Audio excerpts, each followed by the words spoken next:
السلام علیکم ورحمۃ اللہ وبرکاتہ۔ محترم سامعین حضرات، امید کرتا ہوں کہ آپ تمامی حضرات بخیر ہوں گے۔ آج میں آپ کے لیے ایک عجیب و غریب واقعہ لے کر آیا ہوں، جو واقعہ ایک بچھو اور میڈک کا ہے۔ حضرت ذوالنون مصری رحمۃ اللہ تعالی علیہ ایک مرتبہ دریا کے کنارے کپڑے دھونے کو گئے تو ایک عجیب جثہ بچھو دکھا جو دریا کی طرف جا رہا تھا۔ حضرت ذوالنون اسے دیکھ کر خدا کی پناہ طلب کرنے لگے اور اس کے پیچھے پیچھے ہو لیے۔ وہ بچھو جب دریا کے کنارے پہنچا تو دریا سے ایک بڑا مینڈھک باہر آیا اور بچھو فوراً اس کے پیٹھ پر سوار ہو گیا اور مینڈھک اسے لے کر دریا عبور کرنے لگا۔ حضرت ذوالنون یہ منظر دیکھ کر واقعہ معلوم کرنے کو خود بھی دریا میں کود پڑے اور بچھو اور مینڈھک کے پیچھے یہ بھی دوسرے کنارے پر جا پہنچے۔ دوسرے کنارے پر جا کر بچھو مینڈھک کے پیٹھ سے اترا اور آگے بڑھا۔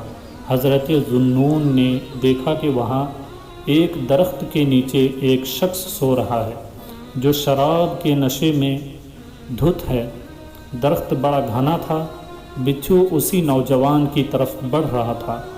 اس درخت پر سے ایک خوفناک اژدہا بھی اسی نوجوان کی طاق میں اتر رہا تھا۔ اژدہا درخت سے اتر کر اس سوئے ہوئے نوجوان پر حملہ کرنے کو ہی تھا کہ بچھو فوراً پہنچ گیا اور اس اژدہا کو کاٹ لیا اور اژدہا فوراً ہی مر گیا اور بچھو واپس آ گیا۔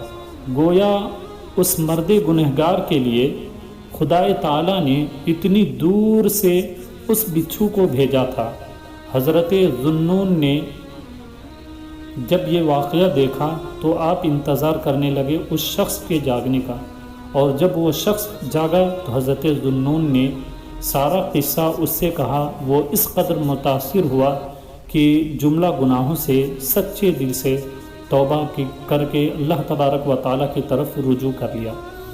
میرے دوستوں اور بھائیوں، اس واقعہ سے ہمیں معلوم ہوتا ہے کہ بسا اوقات ایسا ہوتا ہے کہ اللہ تبارک و تعالیٰ اپنے بندے کی اس طرح سے حفاظت کرتا ہے کہ خود بندے کو معلوم نہیں ہوتا ہے کہ اللہ تبارک و تعالیٰ نے اسے اس مصیبت سے نجات دیا ہے۔